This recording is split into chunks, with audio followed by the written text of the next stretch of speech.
As global tensions rise, a silent storm is brewing, threatening the very existence of our survival, our food supply. The conflict in Ukraine only amplifies this crisis though.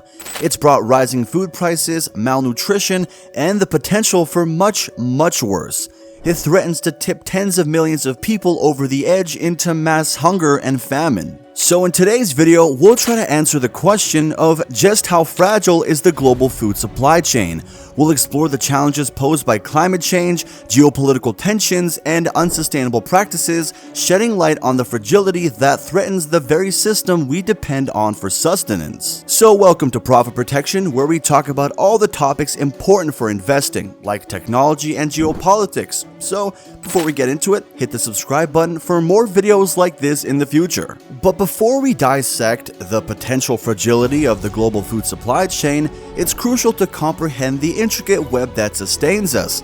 Imagine a world map with countless arrows crisscrossing continents, linking farms to factories, ports to processing plants, and supermarkets to your dinner table. This is the global food supply chain in action. It's a mesmerizing and essential dance of logistics. At the heart of this intricate performance are a multitude of players, each with a unique role to play.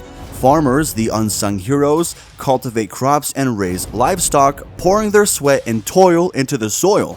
Alongside them, agribusinesses and food producers transform raw ingredients into the products that line our supermarket shelves. Transportation and logistics companies serve as the backbone of this operation, ensuring that fresh produce travels from farm to market, often crossing borders and oceans. Our friendly neighborhood supermarkets and grocery stores are the final curtain in this performance, offering us a wide array of choices, often taken for granted. What makes this global food supply chain so fascinating, though, is its interconnectedness. A drought in one region can affect the price of wheat on the other side of the world. Political instability in a major grain exporting country can send shockwaves through global markets, influencing the cost of bread in your local bakery. This interdependence extends to consumers as well. Your choice to buy organic apples or imported coffee beans has ripple effects on farmers, supply chain workers, and the environment across the globe. It's a delicate balance where every player's move affects the entire performance. Now, let's pause for a moment to consider the colossal significance of this global food supply chain. Beyond the aisles of your local grocery store lies the linchpin of global food security.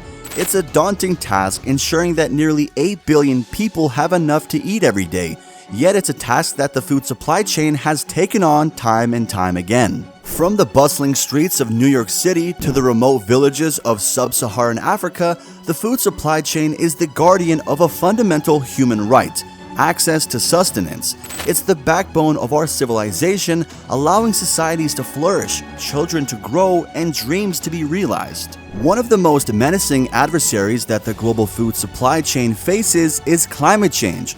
Picture this: relentless droughts parching fertile lands, unpredictable storms decimating crops, and rising temperatures altering growing seasons. These are not scenes from a dystopian novel, but the harsh realities our supply chain contends with. Climate change doesn't discriminate. It affects all players, from small-scale farmers to agribusiness giants.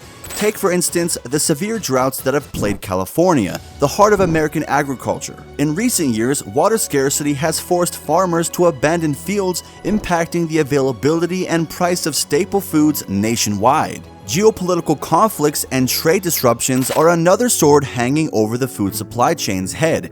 International tensions can swiftly transform into an embargo, export ban, or tariff war, instantly reshuffling the deck of global food distribution. Remember the infamous Russian grain embargo of 1979?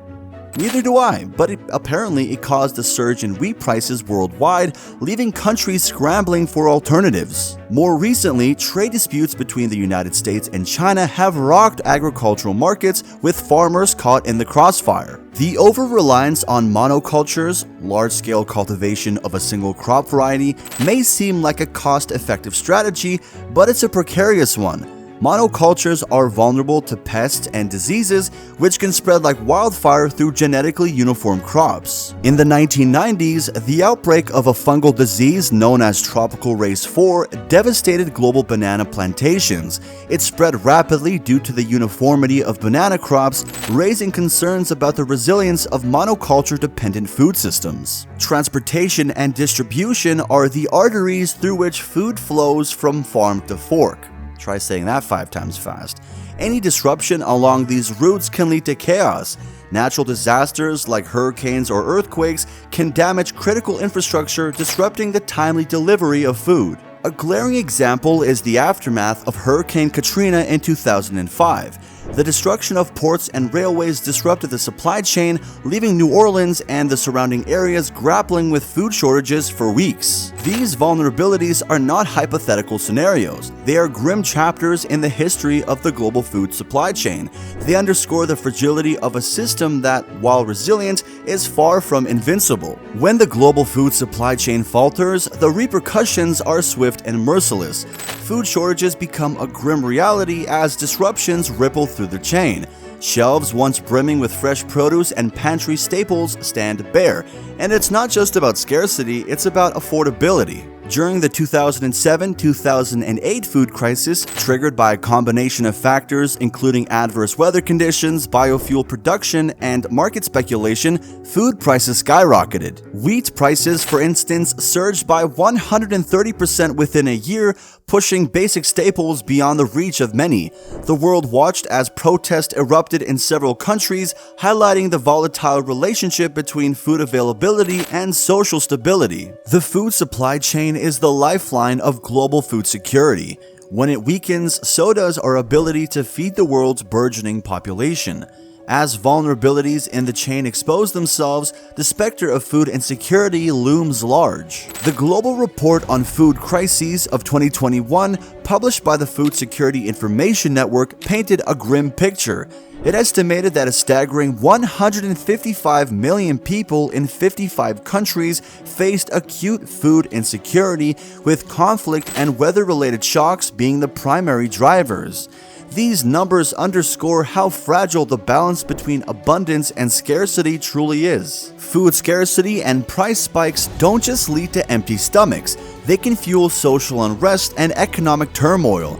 When people can't afford to feed their families, frustration simmers, often boiling over into protests or even conflict. The Arab Spring of 2010 to 2011 is a potent example. Soaring food prices, particularly for staples like bread, played a pivotal role in sparking the uprisings that swept across the Middle East and North Africa.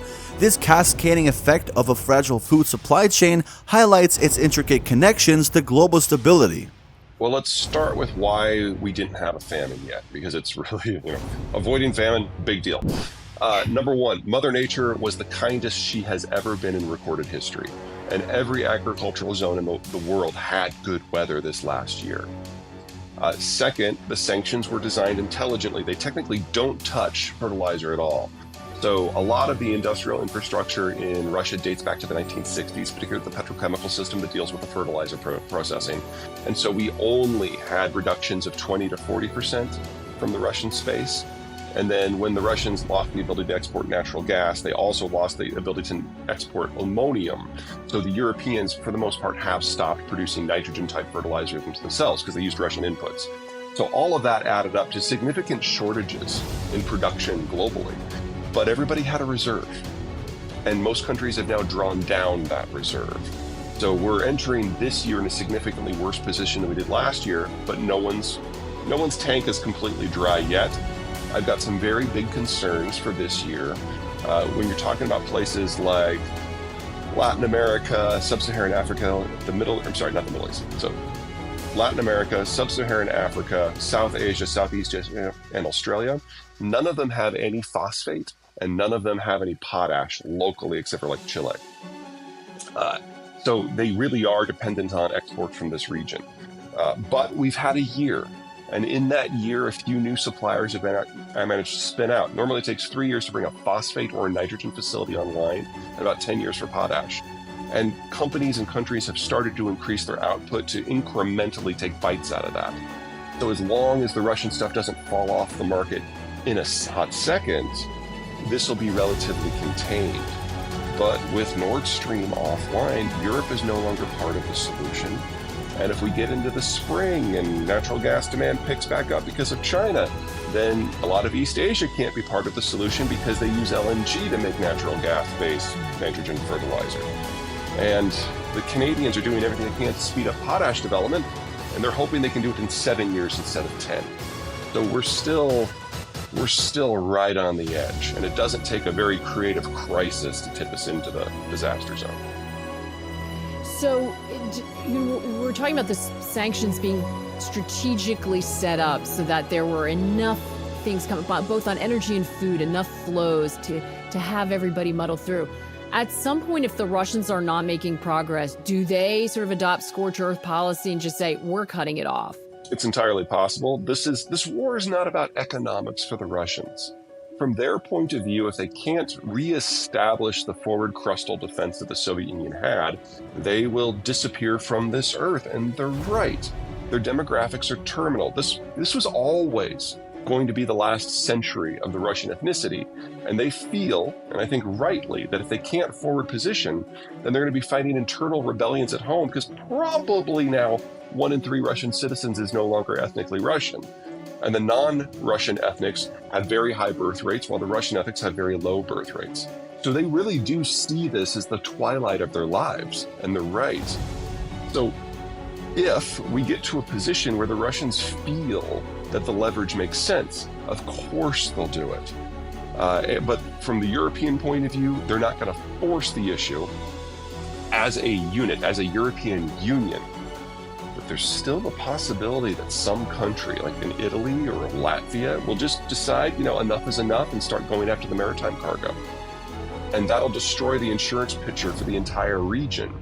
And that is more than enough to type this into crisis in multiple sectors all at once. Now, let's break down what Peter Zeihan just talked about and think about what it means for our global food supply chain. First off, Zeihan points out some lucky breaks that have helped us avoid a major food shortage so far, like good weather, smart sanctions, and the use of emergency food reserves. But here's the kicker. These lucky breaks won't last, and this year, things are looking pretty grim. He also zeroes in on the parts of the world that are most at risk. Think Latin America, Sub-Saharan Africa, South Asia, Southeast Asia, and Australia. These places don't have all the resources they need, so they rely heavily on imports. If the Russia-Ukraine war keeps getting worse, it could set off a chain reaction in the global food supply. Zeihan also mentions that some countries and companies are trying to produce more food, but it's clear that we're still on shaky ground.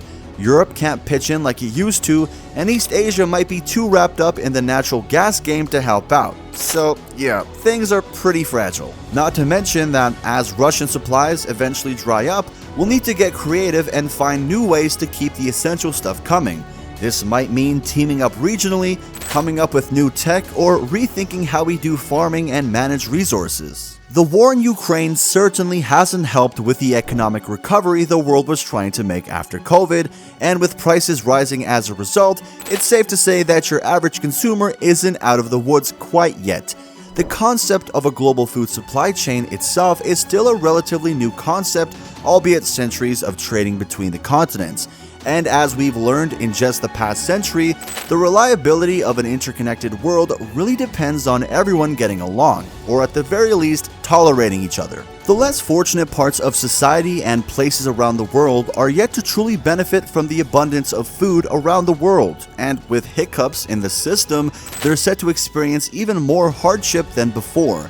Therefore, while we might complain in the West over high food prices, it could always be worse. Nevertheless, if you found this information valuable, be sure to hit that like button and subscribe for more insightful discussions on global issues. Leave a comment below sharing your thoughts on the global food supply chain, and let us know if there are any other topics that you'd like us to cover. If you're interested in other videos on this subject, you might like our videos about Germany's struggles and the domino effect it could have in kickstarting the next global recession. So that's all we have in store for you today, and until next time, take care and we'll catch you then.